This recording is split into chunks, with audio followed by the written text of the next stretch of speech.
సత్యం ఏంటి అనేటువంటి విషయాన్ని అవగాహన చేసుకుంటే తప్ప మనిషికి సంతోషం వచ్చేటువంటి వ్యవహారం లేనే లేదు. ఎందుకు? సత్యం ఏంటి అంటే సత్యం అంటే ఏంటి? ఉన్నదంతా ఒకటే తత్వం, దాంట్లో నుంచి మనం వ్యక్తమయ్యామనేటువంటి భావం తెలిస్తే తప్ప మనకి సంతోషం, ఆనందము, శాంతో ఉండనే ఉండదు. అందుకని భగవద్గీతలో ఏం చెప్పారు? 4 యోగాలు చెప్పాడు. మొత్తం టోటల్గా 18 చాప్టర్స్ చెప్పిన అల్టిమేట్గా చెప్పింది 4 యోగాలు చెప్పాడు. ఏంటి? కర్మ, భక్తి, యోగం, జ్ఞానం చెప్పాడు. నిజంగా చెప్పాలంటే ఈ 4 యోగాల యొక్క సారాంశం కూడా జ్ఞానమే. అంతకంటే ఇంకేం అంతే కదా. మన దగ్గర ఏముంది? శరీరం ఉంది, ప్రాణం ఉంది, మనస్సు ఉంది. ఇవి కాక మనం నిద్రపోతున్నప్పుడు మనం నడిపిస్తున్నటువంటి ఒక భగవతత్వ శక్తి అయితే 100% ఉన్నది. ఇప్పుడు మనం మనం ఏంటి? ఈ విషయాలన్నీ మనం మర్చిపోయినా మనకేం తెలియదు. మనకి తెలిసిందేంటి?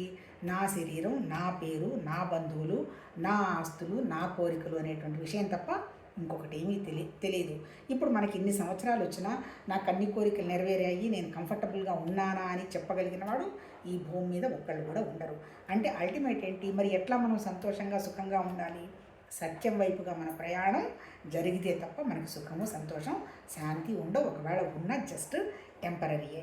అదే విషయాన్ని భగవద్గీత మనకి చెప్పడం జరిగింది. అంటే ఏంటి? నువ్వు చేసే కర్మని పరమ నిష్కల్మషంగా చేసుకొని నీ మనసు నిశ్చలమవుతుంది. అట్లాగే భక్తిని ఒకే విషయం మీద పెట్టు, ఒకే విషయం మీదకి వస్తావు. అనన్య భక్తి అని ఒకటి. 3 ఏంటి? నీ ఇంద్రియాలను కాస్త రెగ్యులేట్ చేసుకొని మనసును ఒకే స్థితికి తీసుకురానేమో యోగం చెప్తూ, 4వది ఏంటి? జ్ఞానయోగం చెప్తుంది. అల్టిమేట్గా మళ్ళీ ఏంటి? ఈ 4 లక్షణాలు ఒకటే. కర్మను నువ్వు పర్ఫెక్ట్గా చేస్తే ఏమవుతావు? మనసు హ్యాపీగా ఉంటుంది.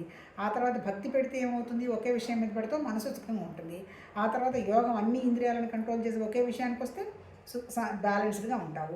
అంటే అర్థం ఏంటి? భగవద్గీత చెప్పింది మనం ఎలా బ్యాలెన్స్ చేసుకోవాలో చెప్పింది.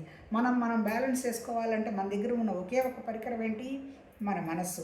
ఈ మనసు ఎలా ఉంది? ఈ మనసు ఎట్లుంది ఇప్పుడు ప్రస్తుతం? ఈ మనసు గురించి ఇప్పుడు 13వ చాప్టర్లో జ్ఞానయోగం గురించి ఏం చెప్తాడు? క్షేత్రం, క్షేత్రజ్ఞుడు అని 2 ఉన్నారు నీ దగ్గర.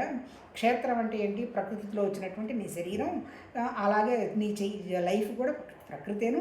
కాకపోతే ఏంటి? నీ జీవ చైతన్యం ఉంది కదా, నీలో నేనున్నాను అనేటువంటి విషయం గ్రహిస్తున్నది ఎవరు? నీ జ్ఞానం. అదే క్షేత్రజ్ఞుడు, అదే భగవతత్వం. ఈ భగవతత్వం ఏమైపోయింది? నేనే శరీరం అనేటువంటి ఆధ్యాత్మం చెందుతూ సుఖము, దుఃఖము, ఇష్టము, అయిష్టం, లాభం, నష్టం అనేటువంటి విషయాల్లో పెట్టుకొని గందరగోళం పడుతుంది. ఎప్పుడైతే నేను ఇది ప్రకృతేనో, నేనున్న లోపల ఉన్నటువంటి భగవతత్వం అది కాదు అనేటువంటి విషయాన్ని నువ్వు గ్రహించావంటే పరమాత్మతత్వానికి నువ్వు వెళ్ళిపోతావు అనేటువంటి విషయం చెప్తూ భగవద్గీతలో ఏం చెప్తున్నాడంటే 20 లక్షణాలు ఉన్నాయి జ్ఞానస్థితికి అని చెప్తూ ఫస్ట్ లక్షణం ఏంటి? నువ్వు అధికుడుగా ఫీల్